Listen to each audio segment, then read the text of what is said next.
Moin, hallo und herzlich willkommen zum Pendlerclub, dem Podcast für alle Luxemburg-Pendler. Mein Name ist Jill Reale und ich sitze heute nicht alleine hier. Mit dabei sind Marc Blasius. Hallo. Und eine andere Kollegin, und zwar Cordula Schnur. Hallo.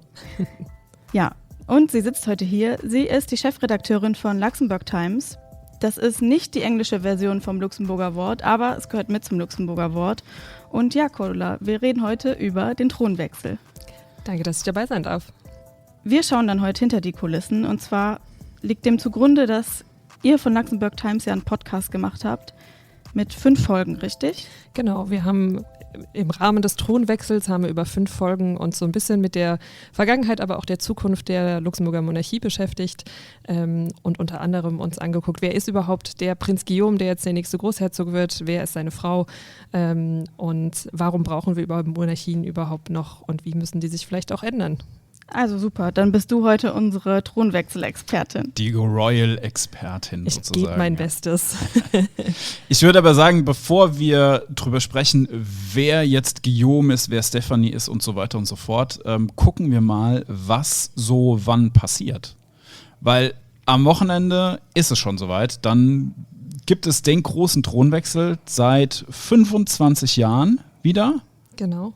Also vor 25 Jahren wurde der jetzige noch Herzog Henri zum Großherzog ernannt. Und jetzt am Freitag, am 3. Oktober, wenn in Deutschland der Tag der Deutschen Einheit ist in Luxemburg der große Thronwechsel angesagt. Und ich würde sagen, wir gucken mal so ein bisschen auf die offiziellen Zeremonien und Abläufe. Was ist denn so geplant am Freitag?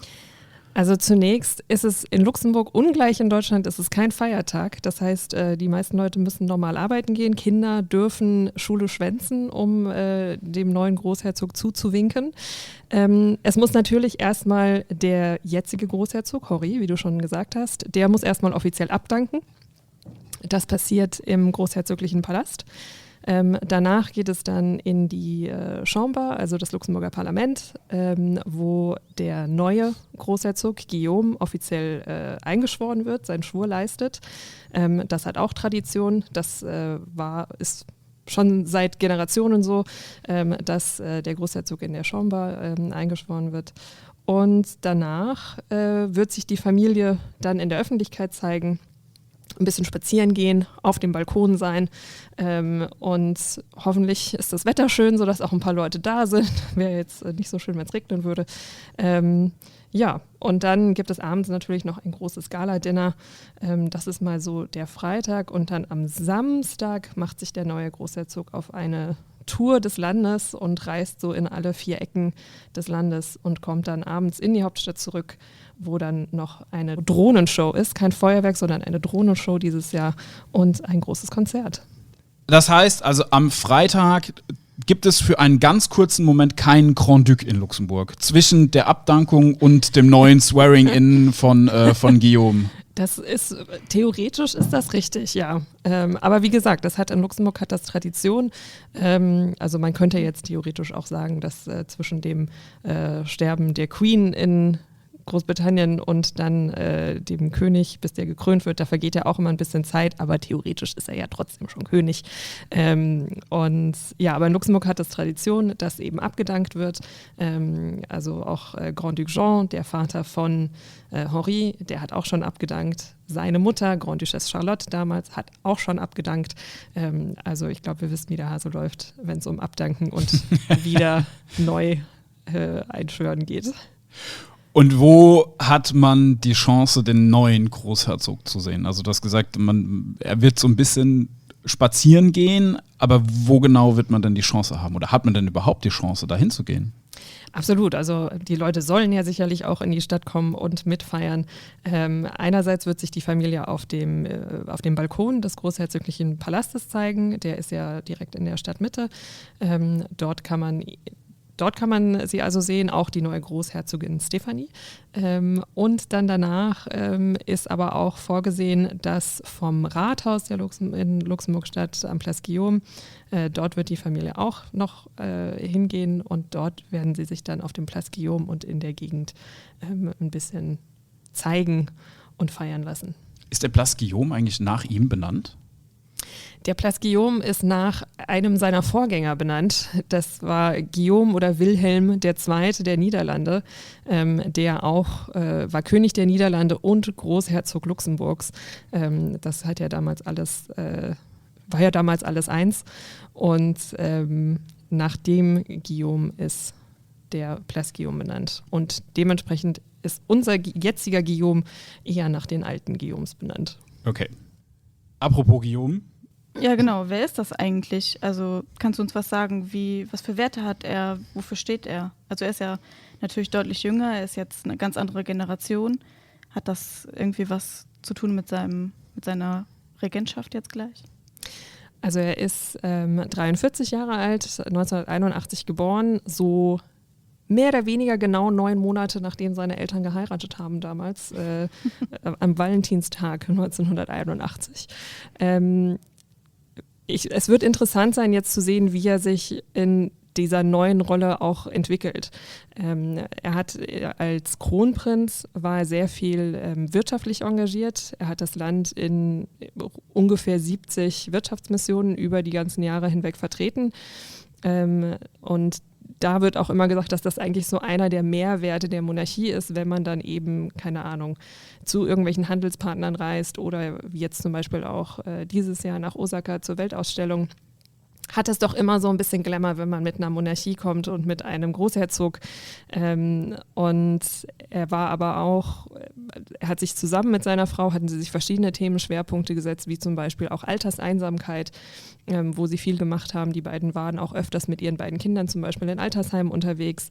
Er ist auch der Vorsitzende der Luxemburger Scouten, also der Pfadfinder. Und hat sich eigentlich relativ viel auch für Jugendorganisationen interessiert und da auch viele Schirmherrschaften übernommen, teilweise auch von seinem Vater dann. Also er ist zum Beispiel auch bei den Young Entrepreneuren, also den jungen Unternehmern, den Young Forschern, den jungen Forschern engagiert. Und wir werden jetzt sehen, wie er sich dann in seiner neuen Rolle, welche Schwerpunkte er da setzen wird. Ich meine, der Großherzog Henri war zum Beispiel für die Umwelt sehr engagiert. Man wusste das ja auch oder weiß das auch, dass er sehr naturverbunden ist. Und ja, jetzt werden wir sehen, wie er sich entwickelt. Er kommt immer, ich persönlich denke immer, er kommt so ein bisschen schüchtern rüber eher, ein bisschen reserviert, vielleicht auch ein bisschen altmodisch, was aber vielleicht auch mit den Klamotten zu tun hat, wenn man immer mit so einem Anzug auftreten muss. Aber es ist interessant, also weil er ist eigentlich die gleiche Generation wie Prince William zum Beispiel in Großbritannien, die sind gleich alt. Und ja, werden wir sehen, wie er sich so jetzt macht als Großherzog. Okay, aber das klingt ja erstmal, als wäre es nur repräsentativ. Also er hat jetzt keine Art von Macht. Oder wie läuft das? Nein, also der Großherzog in Luxemburg ist zwar offiziell das Staatsoberhaupt, aber hat in dem Sinne keine politische Funktion. Er unterschreibt zwar nach wie vor alle Gesetze, sodass die offiziell in Kraft treten können, hat aber eigentlich keine Wahl, das nicht zu tun. Das war damals 2008 die große Verfassungskrise, weil Großherzog Henri sich damals geweigert hat, ein Euthanasiegesetz zu unterschreiben, weil die Familie sehr katholisch und gläubig ist. Und daraufhin wurde die Verfassung geändert, sodass es jetzt der Großherzog gibt quasi nicht mehr seine Zustimmung zu diesem Gesetz, sondern es ist einfach ein administrativer Schritt, den er irgendwie machen muss, um das zu unterschreiben.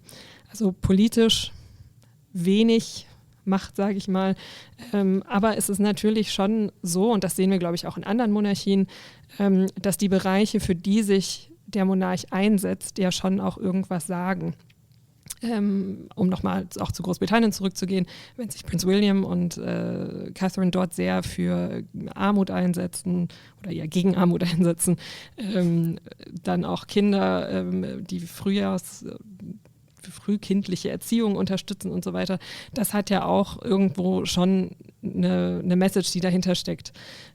Und deswegen wird es interessant sein zu sehen, welche Themenschwerpunkte hier auch gesetzt werden und was vielleicht trotzdem auch so ein bisschen so eine Botschaft dahinter ist. Auch wenn es nicht jetzt offensichtlich politisch ist und er sich nicht einmischt in die Regierung oder das Parlament und was die machen. Aber es kann trotzdem vielleicht so das eine oder andere Zeichen setzen.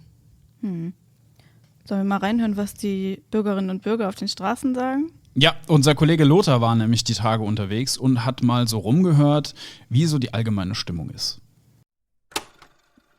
Passiert ja nur alle 20, 25, 30 Jahre. Das ist schon spannend. Ja, wir sind die Einzigen, die noch einen Dück haben und ich finde es auch gut so, ja. Für die drei, die ist das tiptop, das Programm ist tiptop. Und ich hoffe, dass er progressiv sein wird, soweit sein Posten das halt ermöglicht. Stichwort Abtreibung, Verankerung im Grundgesetz und Ähnliches. Nee, aber ich denke, der wird seine Sache schon gut machen. Also ich weiß, der ist so geschult und der ist da in dieser Familie groß geworden, da weiß schon, was er tut, ja. So, also die allgemeine Stimmung in Luxemburg ist sehr, sehr positiv. Die Leute freuen sich aufs Wochenende. Die Leute finden es auch eigentlich ganz gut, was da so passiert. Also du hast ja vorhin schon gesagt, Freitag volles Programm, Samstag volles Programm. Am Sonntag ist ja dann auch noch Te Deum. Also da ist dann auch nochmal Programm, zumindest für die großherzogliche Familie. Was glaubst du denn, warum sind die Menschen hier in Luxemburg so sehr fasziniert von Grand-Duc Guillaume oder vom zukünftigen Grand-Duc Guillaume und generell vom Hof in Luxemburg? Also generell hat der Hof eine große Zustimmung. Also auch wenn man so verschiedene Umfragen schaut, es gibt jetzt keine politische Bewegung groß, die jetzt dafür wäre, dass wir auf einmal aus Luxemburg eine Republik machen und die Monarchie abschaffen würden. Also insgesamt ist die Zustimmung schon sehr groß. Ich glaube, es hat viel auch mit Tradition zu tun. Luxemburg ist schon sehr lange eine Monarchie und auch der jetzige Zweig von der Nassau-Familie sitzt da schon seit 1890. Also es hat so ein bisschen so eine gewisse Stabilität auch, diese Familie so lange irgendwie mitzubegleiten. Wenn man das jetzt vergleicht mit Ländern wie zum Beispiel Deutschland, wo das Staatsoberhaupt ein Präsident ist, der dann auch immer mal wieder wechselt und auch nicht unbedingt politisch unkontrovers ist, da hat man doch mit einer Monarchie irgendwie so was Solides. Und gleichzeitig denke ich, ist aber auch in Luxemburg trotzdem so der Umgang mit der Monarchie nach wie vor ziemlich diskret. Also wir haben hier keine Paparazzi, die irgendwie denen nachstellen, während sie ihre Kinder in die Schule bringen oder einkaufen gehen oder so. Das heißt, es ist, glaube ich, so ein ganz gutes Verhältnis. Aber ich denke, es ist für viele Leute, glaube ich, auch einfach so ein, ja, die sind halt da. Also, und sie tun keinem was und ja, sie werden wohlwollend wahrgenommen. Worin besteht denn eigentlich der Unterschied zwischen einem Großherzogtum und einem Königshaus wie in England? Also, wenn ich das richtig verstanden habe, Luxemburg ist ja das einzige Großherzogtum weltweit. Es gibt ja kein anderes. Genau. Was ist der Unterschied? Und wieso ist das so? Das hat so ein bisschen mit der Entstehungsgeschichte Luxemburgs auch zu tun. Und zwar war Luxemburg damals Teil des Königreichs der Niederlande und wurde als Teil dieses Königreichs wurde ihm der Status eines Großherzogtums zugesprochen. Und wo es dann unabhängig wurde, hat es diesen Status beibehalten. Und wurde jetzt auch nie zu einem Königreich deklariert oder so. Hätte man vielleicht damals machen können, wer weiß. Vielleicht hätte der Grand-Duc Adolphe damals sagen können, ich wäre eigentlich gerne König. Aber dafür ist Luxemburg vielleicht auch ein bisschen zu klein. Aber es war halt damals Teil des Königreichs der Niederlande und war als Teil dieses Königreichs ein Großherzogtum. Deswegen war auch, wie vorhin schon gesagt, der niederländische König auch Großherzog von Luxemburg. Mhm. Wie geht es denn weiter nach Guillaume? Also es vererbt sich ja. Genau, also der Prinz Charles, sein ältester Sohn, der allerdings auch erst 5 Jahre alt ist, wird dann Thronfolger. Und das ist eigentlich auch was interessant sein wird, jetzt ein bisschen im Auge zu behalten, weil als Henri damals Großherzog wurde, war Guillaume zwar auch noch jung, aber er war schon ein Teenager. Sodass er auch schon relativ früh in dieser Rolle offizielle Funktionen übernehmen konnte. Sei das jetzt Schirmherrschaften zu übernehmen oder dann auch später auf den Wirtschaftsmissionen mitzureisen. Das heißt, auch der Großherzog hatte in diesem Amt relativ lange eine große Unterstützung und konnte auch mal was abgeben, sag ich mal. Und das hat Guillaume jetzt in dem Sinn nicht. Sein Sohn ist erst 5 Jahre alt. Das heißt, er wird auch länger regieren müssen als sein Vater. Also in 25 Jahren ist der Prinz Charles 30. Guillaume ist jetzt 43. Also wenn er seinem Sohn so lange Zeit lassen will, dann muss er schon ein bisschen länger ran. Und ja, hat halt nicht so viel Unterstützung. Es wird interessant zu sehen, wie vielleicht auch die Geschwister mit eingebunden werden. Er hat ja noch 4 Geschwister, ob die vielleicht was mit übernehmen oder auch gegebenenfalls, was die Großherzogin an seiner Seite machen wird an Repräsentativem. Aber er hat eben nicht so den Thronfolger an seiner Seite, wie sein Vater das jetzt jahrelang hatte. Es gibt noch einen ganz lustigen Fun-Fact zu dieser Sache. Du hast es vorhin schon erwähnt mit dem, dass es ja kein Feiertag ist am Freitag, am 3. Oktober und dass die Kinder aber theoretisch freigestellt werden können. Und das hatte ein Kollege von uns in seinem Leitartikel diese Woche geschrieben, der David Tinnes. Und zwar befindet sich, also der Sohn von Guillaume und Stephanie ist halt 5 Jahre alt. Und damit er halt selber an den Feierlichkeiten teilnehmen kann, braucht er eigentlich halt auch diese Freistellung. Ja. Unentschuldigtes Abwesen. Macht sich auch nicht so gut in der Schullaufbahn, ja. Ihr habt aber bei Luxembourg Times einen ganzen Podcast rund um den Grand Duc Guillaume aufgestellt. Worum geht's denn da genau? Beziehungsweise, was erwartet einen denn in dem Podcast? Wir haben mit einer Reihe an Experten gesprochen, unter anderem Kemal Reken, das ist ein niederländischer Historiker und Autor, der hat ein ganzes Buch geschrieben über europäische Monarchien, wo er zum Beispiel auch die Luxemburger Monarchie ein bisschen vergleicht mit den Benelux-Nachbarn und auch den Skandinaven.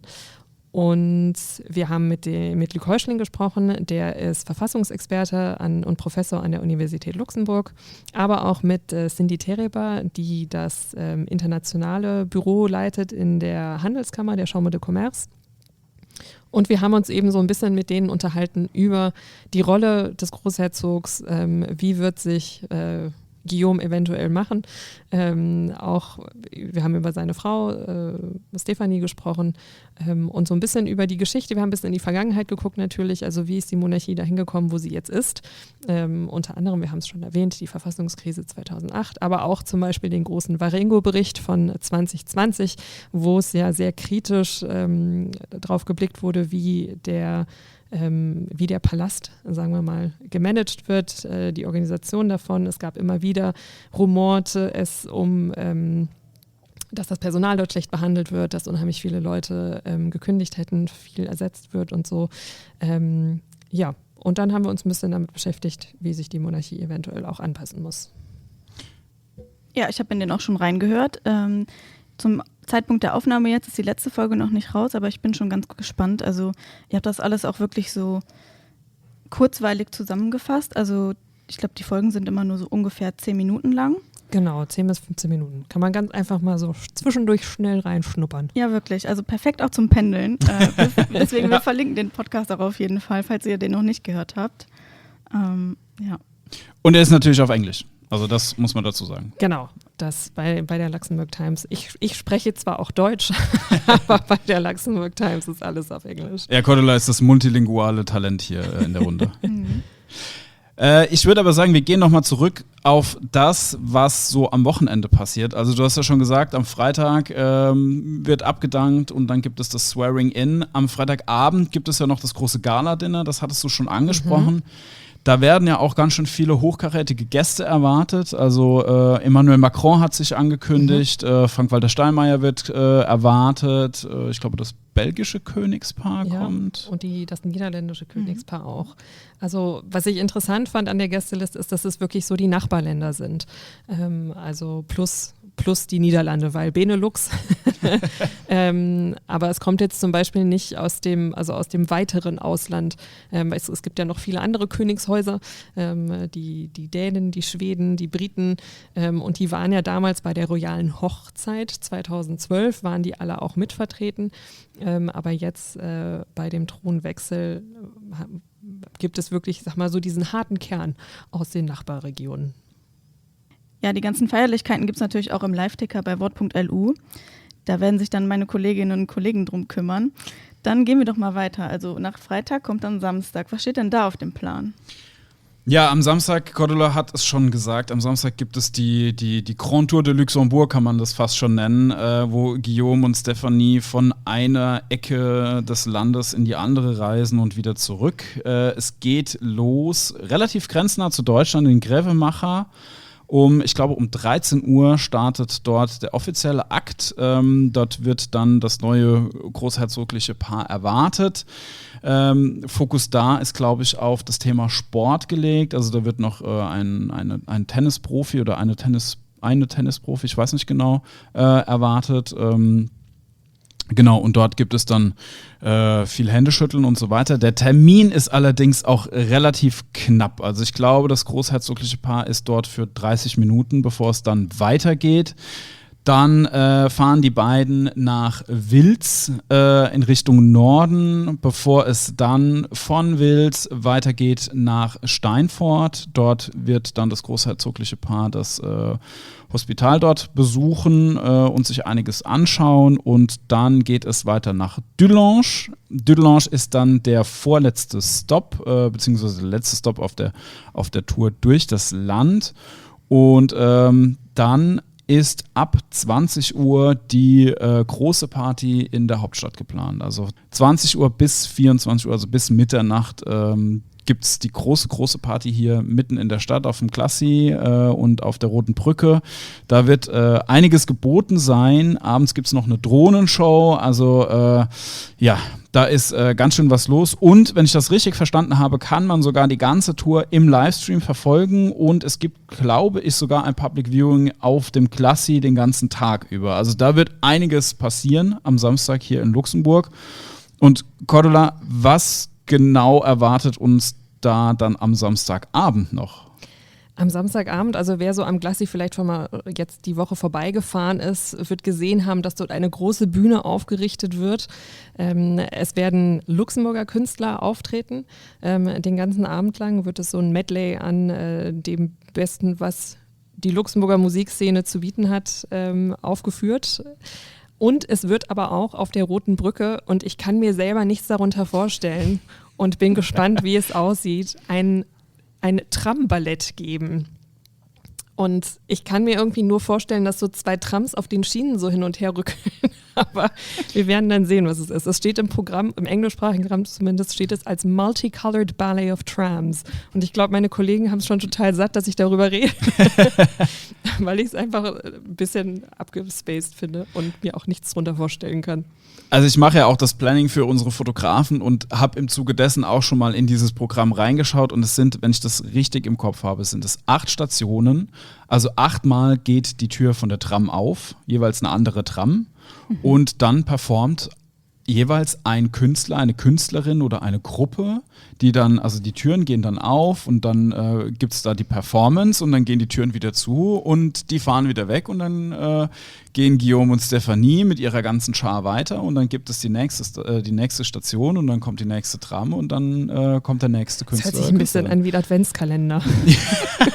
Ja, das stimmt, das könnte man ja mal machen, das können wir mal vorschlagen. Ja, aber das ist auf jeden Fall dann für den Abend geplant. Und um 22 Uhr soll, glaube ich, diese große Drohnenshow steigen. Ja, wir sind schon, also ich bin gespannt, weil das ist auch was wir in Luxemburg, glaube ich, so noch nicht gesehen haben. Es ist ja immer beliebter in anderen Ländern, wenn man so guckt, wo jetzt anstelle von Feuerwerk, Firework, wo dann Drohnen benutzt werden und ja, ich bin gespannt, wie es aussehen wird.